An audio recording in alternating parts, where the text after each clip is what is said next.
Olá, então nessa nossa primeira aula de História da África, eu decidi organizar essa série de gravações para o pessoal de graduação, né, da turma de graduação de História na UFES, e eu vou acompanhar isso ao longo das aulas, vou tentar ser o mais introdutório possível. Isso não é apenas pessoal, claro que inscrito, isso depois vai ser disponibilizado amplamente, mas o foco é tentar introduzir a complexidade da história africana para a reflexão, né? Eu tenho depois vocês podem ver, eu tenho um canal no YouTube, disponibilizo muitas aulas. A minha especialidade nos últimos tempos está mais restrita à área de história asiática, mas a África também, muito tempo eu pesquisei sobre a África, organizei muitos artigos, eventos, né? Inclusive pós-graduação, uma parte sobre a África colonial, a época da partilha da África. Mas a gente tem que refletir sobre as origens e acredito que as origens no continente africano, ela quase que remete aos indícios mais antigos, um dos mais antigos de civilização da humanidade, né? E então, para iniciarmos aqui, cara, eu tô me baseando no capítulo 5 do livro do Oliver, Experiência Africana. Inclusive, salvo engano, tenho aqui uma foto do livro, né? Tá aí. E no capítulo 5 eu acredito que esse livro, embora ele seja já um pouco antigo, ele é bastante interessante porque primeiro ele apresenta uma introdução, né?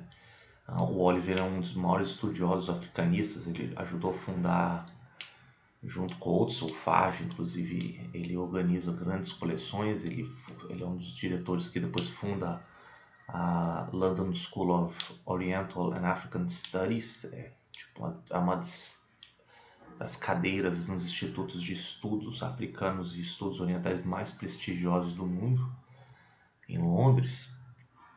E aí já tem algum tempo que esse livro foi traduzido e acredito que seja uma boa introdução, né? Vocês têm disponível aí, eu disponibilizei pelo programa para vocês.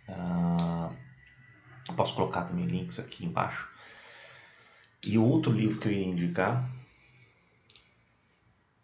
é essa ampla coleção História Geral da África. Isso é domínio público, que tem 8 volumes, então tem farto material para vocês explorarem, adentrarem em detalhes para responder às questões avaliativas, tá?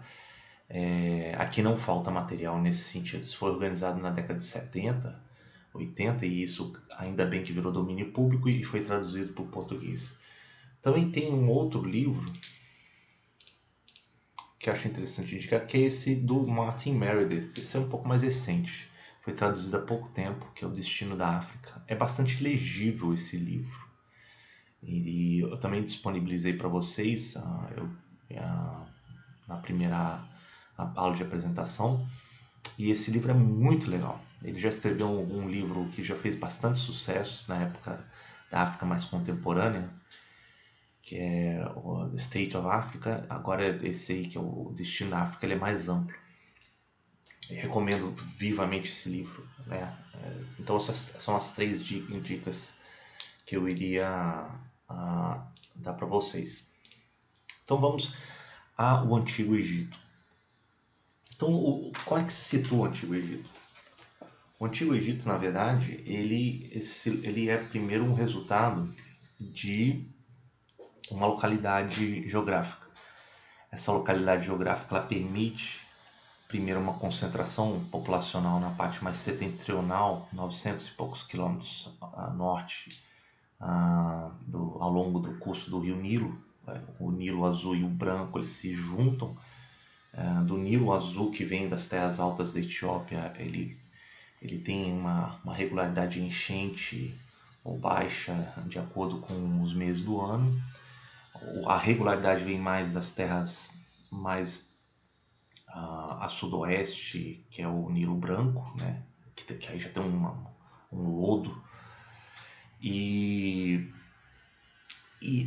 quando se junta essas duas braças, hoje perto de Khartoum, no Sudão, ele garante então uma regularidade, uma perenidade, primeiro pela própria perenidade do rio e segundo pelas inundações regulares que garante um solo excepcional e permite uma adubação natural das suas margens. Então, com isso, você tem um solo muito rico em nutrientes, previsto na maior parte dos anos, que permite então o cultivo. E veremos que isso aí foi condições excepcionais, junto com produtos que começaram a vir de outras partes, se não do norte africano, do sudoeste asiático. Você tem desde trigo, cevada, cebolas, criação de carneiros, de gado, né, bovino e cabras e por assim vai. E foram povos que, com a estiagem de alguns milênios, alguns milhares de anos antes de Cristo, eles começam a gradativamente sair das regiões mais saarianas, que estavam mais secas, e começaram, de maneira até involuntária, começaram -se a concentrar com seus rebanhos nessas terras mais férteis. E aí, à medida que a estiagem ficou cada vez maior, eles começaram a ficar cada vez mais concentrados nas regiões aluviais do Nilo e também o delta lá em cima, onde deságua no Mediterrâneo. Né? E esses alimentos eram muito fáceis de plantar, de serem transportados e armazenados nas regiões mais secas ali do deserto. Né? Então tudo isso vai ser as possibilidades, é o contexto em que o Egito, o antigo Egito, ele começa a surgir. Então temos aqui primeiro aqui é a primeira catarata, né, que é depois construída uma represa em Assuã, mas a partir daqui você não tem mais nenhuma catarata significativa, né, e essa parte verde junto com alguns oásis, como o grande oásis de Fayum e o delta, o grande delta do rio Nilo, é a região que recebe essas inundações e tem a fertilidade aluvial. E então é aqui que começa a surgir o espaço geográfico do Egito Antigo. Né? E aqui que temos deserto oriental e ocidental, claro, mas ele fica concentrado aqui. Então temos um espaço bem definido, uma condição geográfica definida, onde vai surgir esse Egito Antigo. Então, o primeiro tema do nosso curso. Né?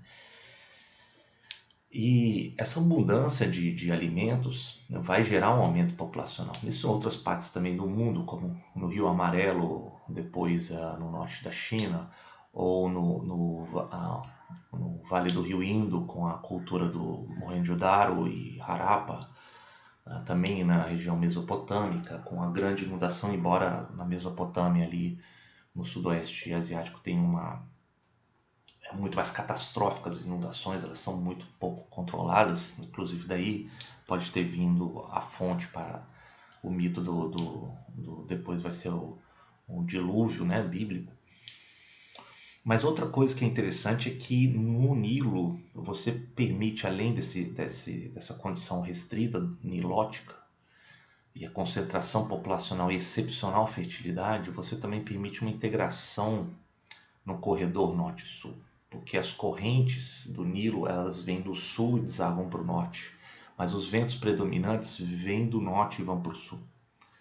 Então a navegação fica muito fácil. Ou você vai pela correnteza, vindo do sul para o norte, ou você vai e issa os velames das embarcações e você consegue ir na correnteza contrária. Então tudo isso vai facilitar enormemente um estado que vai pouco a pouco ganhando contornos centralizados. Isso em termos de impostos, de controle administrativo, fiscal e policial. Então, por volta do sexto milênio antes de Cristo, você já tem vários potentados que começam a se estabelecer. Eles trazem consigo, inclusive, o culto de divindades locais e gradativamente, à medida que um potentado, um nomo, como falavam os antigos gregos, quando um começa a sobrepor os outros, eles começam então a montar esse panteão de deuses, né? Claro, o que era cultuado pelo nomo que começa a se sobrepor aos outros, ele começa a galgar o panteão dos deuses. Eu gosto muito de comparar com o que também foi a construção orgânica desse panteão de deuses, como aconteceu na Índia também, né, com o hinduísmo. Que à medida que você vai abarcando várias regiões, você também vai integrando ele numa espécie de grande hierarquia do panteão de deuses, aí dependendo da região, né? E no quarto milênio você já tem alguns assentamentos já bastante evidentes, né? O período giesiense que se fala, assentamentos que começam a ganhar áreas urbanos, né? Com o uso intensivo de argila vindos aí do espaço aluvial e secando-se ao sol os tijolos para construção civil. E os grandes, já começam a aparecer dados, materiais que são excepcionalmente preservados nos desertos próximos do Nilo, que nos revela a cultura material. Então você já tem a expressão de cerâmica muito bem desenvolvida no período de ciência, a metalurgia, né, o uso do cobre que é muito valorizado, ilustrações da vida cotidiana de caça, lazer, os cultos aos deuses. Isso tudo indica então já uma especialização social que já é natural um processo de urbanização. E como eu disse, a metalurgia, você tem uma grande apreciação do cobre, que tinha aí minas, principalmente no deserto oriental do corredor nilótico, né? E inicialmente esse cobre ele era usado para confecção de joias, depois ele vai ser trabalhado em adagas, em anzóis, enxadas, em pontas de lança, serrotes, isso possibilitando o trabalho melhor de material, né? Na marcenaria, na carpintaria, em vasilhames, e também até para questões estéticas. Também os tecidos vão ser aprimorados, né? O trabalho do couro, do linho, isso tudo vai ser apresentado no material achado nos espaços fúnebres, né? E o espaço fúnebre é uma coisa extraordinária, porque boa parte da informação que temos vem desses espaços fúnebres achados, né? Até hoje se acha, você tem uma grande quantidade de material a ser interpretado. Depois já no terceiro milênio, você tem já uma gradativa centralização política acontecendo ao longo dessa região do Nilo. Algumas famílias que tinham acesso maior ao ouro ou cobre começam a se sobrepor às outras. E uma das regiões que vai estar entre Ábidos e Herancópolis, que tinha uma proximidade maior com essas minas, né, através do Wadi, um canal seco,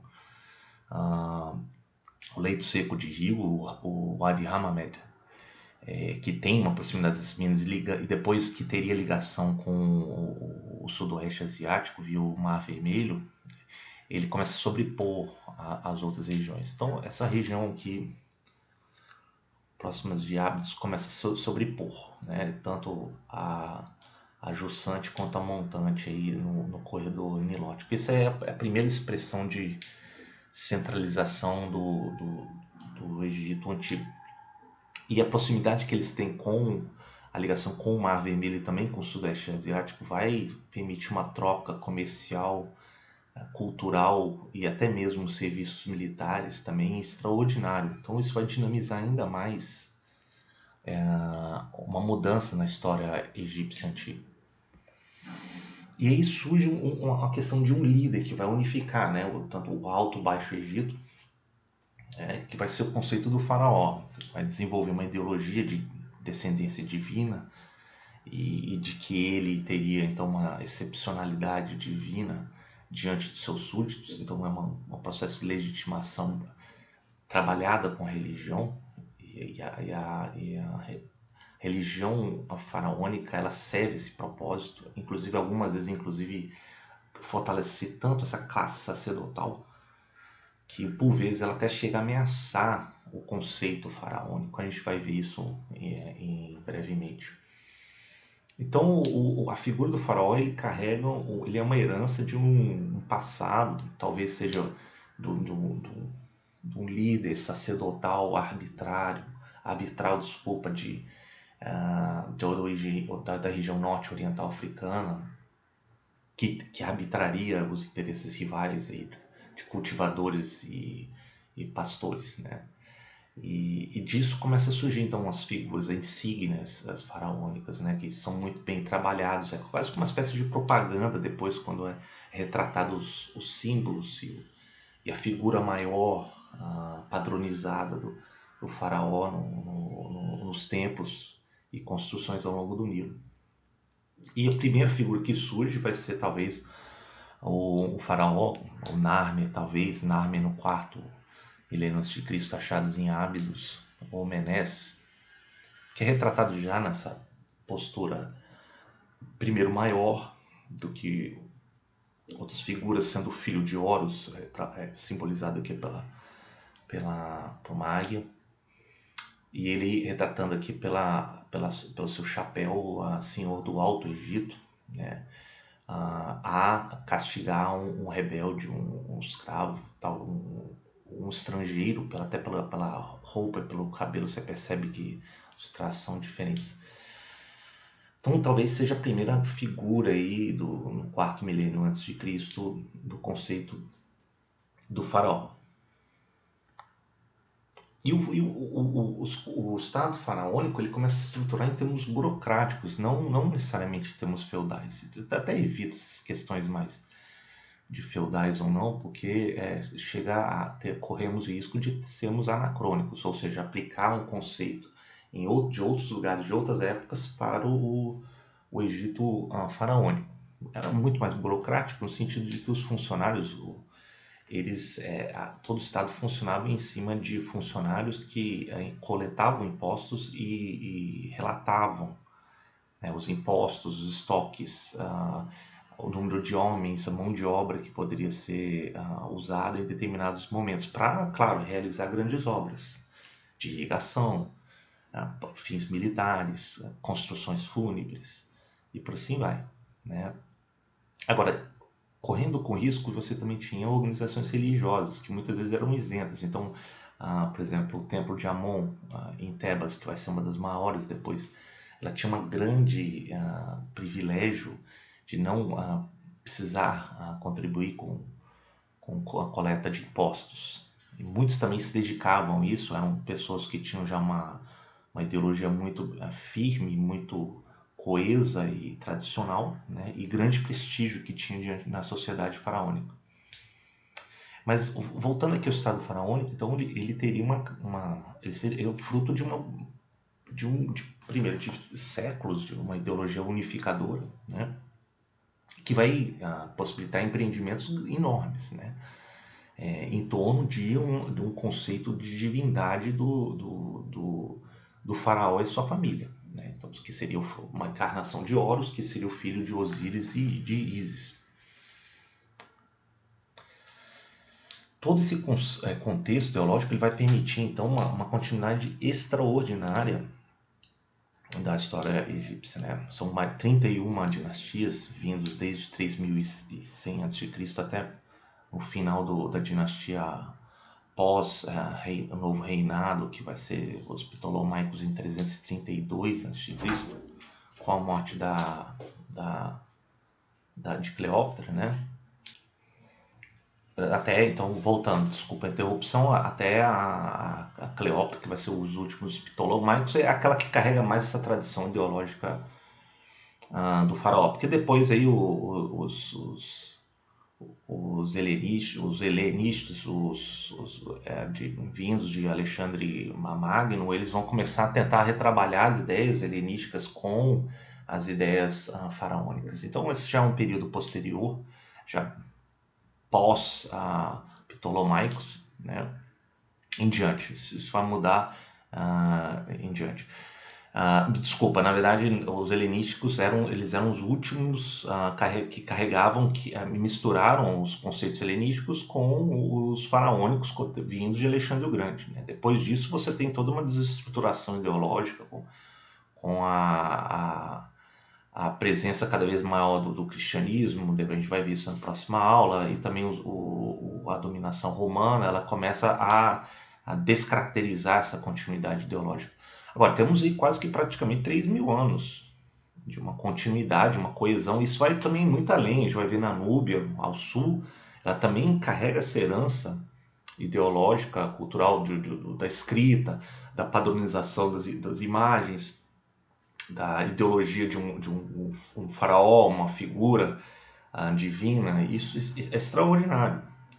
Talvez o que vai ultrapassar isso na história talvez seja a escrita, os ritos chineses, que vão se estruturar por milhares de anos e vão fundamentar a civilização chinesa no leste asiático, né? Então, mesmo essa estrutura ideológica faraônica, ela sobrevive mesmo com usurpadores, invasores que chegam e tomam, por vezes, algumas dinastias.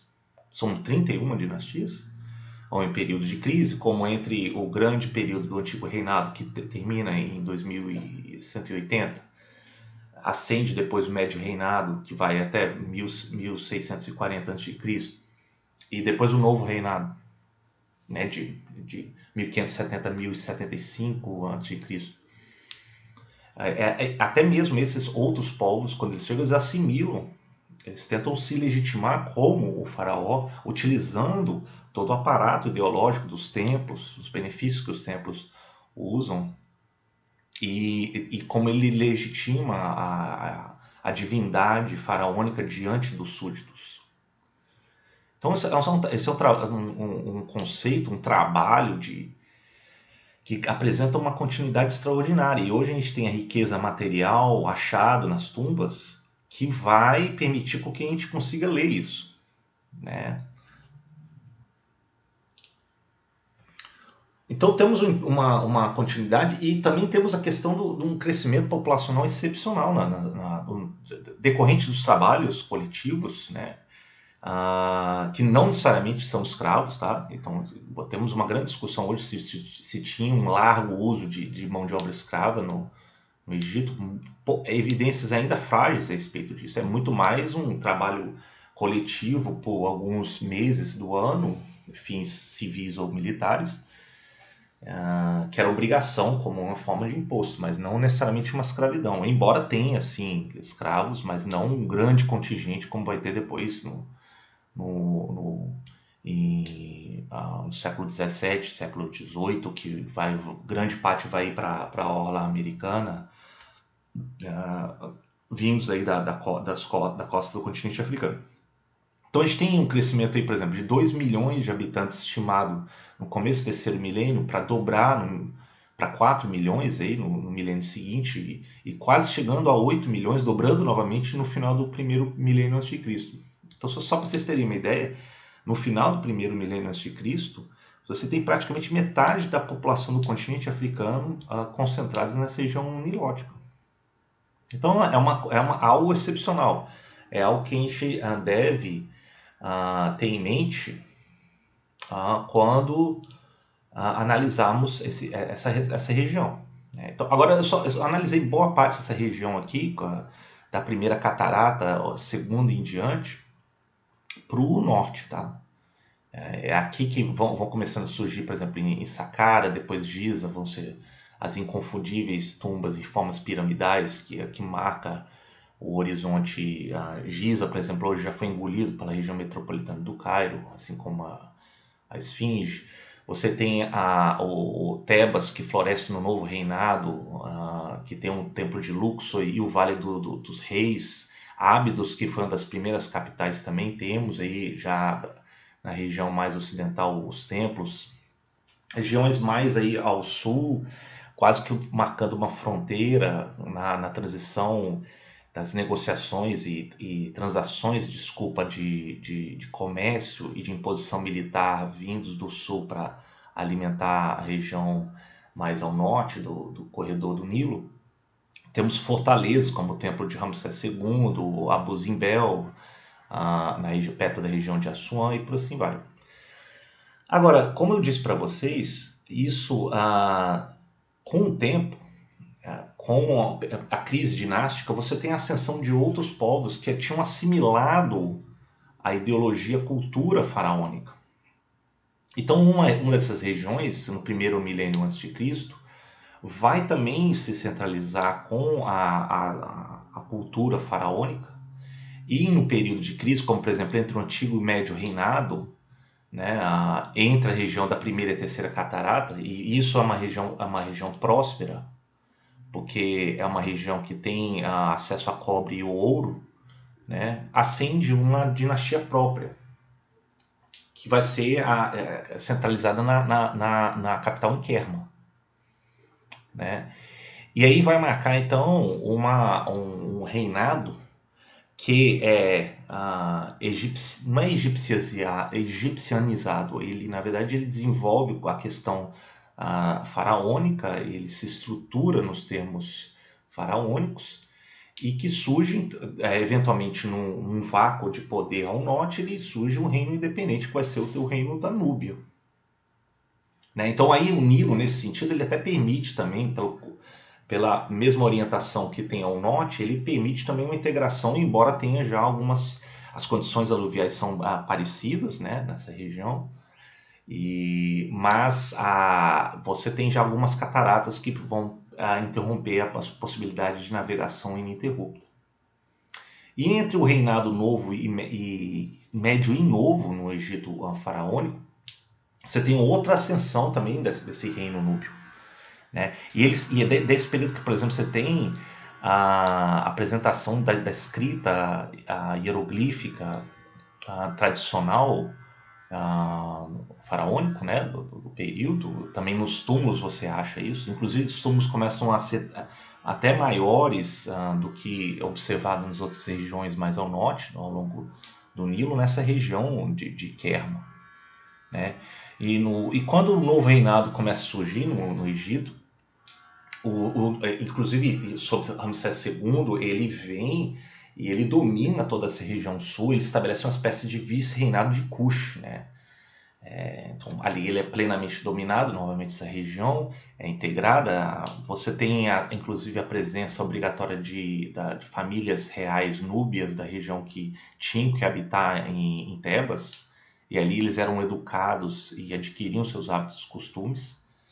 E posteriormente vai ter um outro período independente da Núbia, com o colapso do novo reinado egípcio. E eles vão até um pouco mais ao sul, ou a montante, perto da quarta catarata, que estabelece Napata, perto de Jebel Barkal. Né? E aqui você tem um segundo reinado independente núbio, né? Que os egípcios chamavam de Cush, isso está até na Bíblia, né? Ou seja, eles ascendem no período em que você tem um vácuo de poder, mas eles carregam as heranças culturais, ideológicas faraônicas. Né? Então temos um outro período aí de independência de um reino núbio entre o novo reinado e depois com a queda do novo reinado, os napatanos eles chegam inclusive a conquistar não somente toda a região núbia,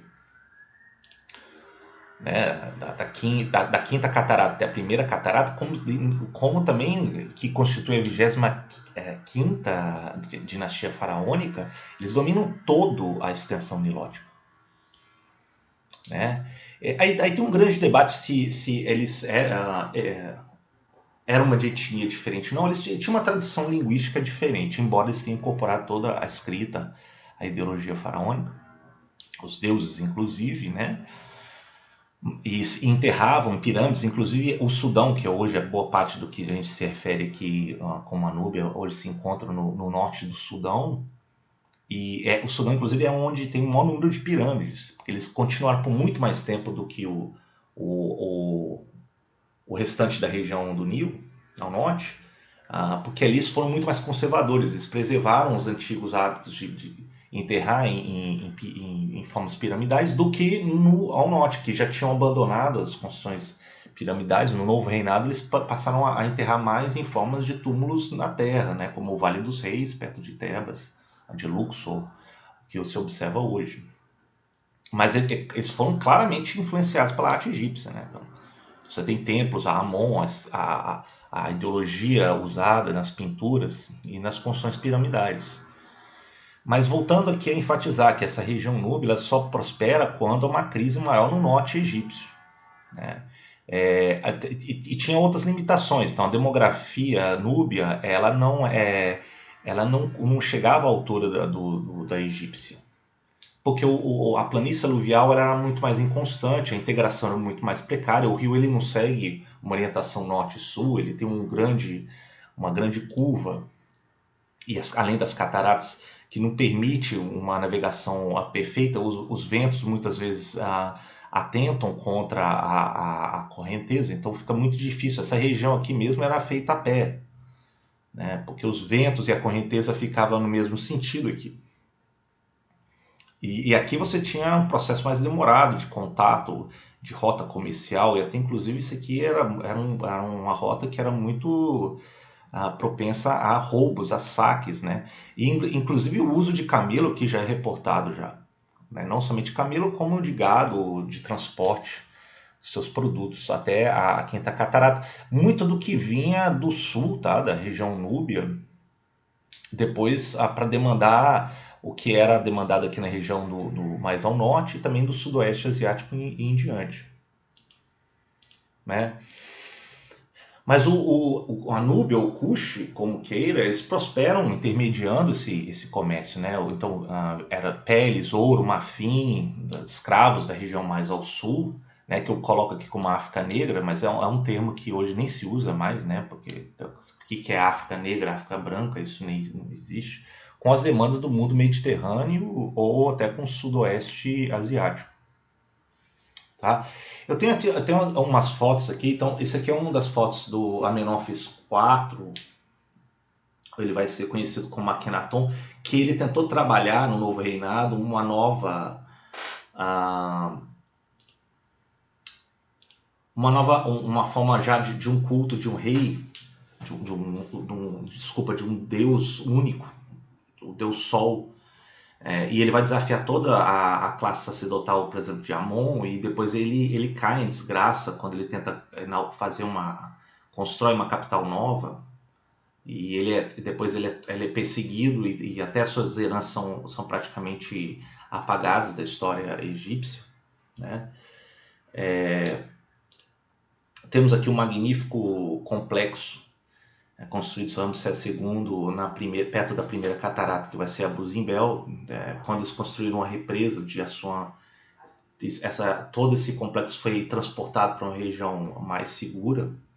Então perceba a grandiosidade, é quase como se fosse uma propaganda política, ideológica. Fala, olha, Ramsés II ele é o senhor absoluto, até da proporção das estátuas, já para intimidar, e é a própria personificação do poder, né, de um faraó.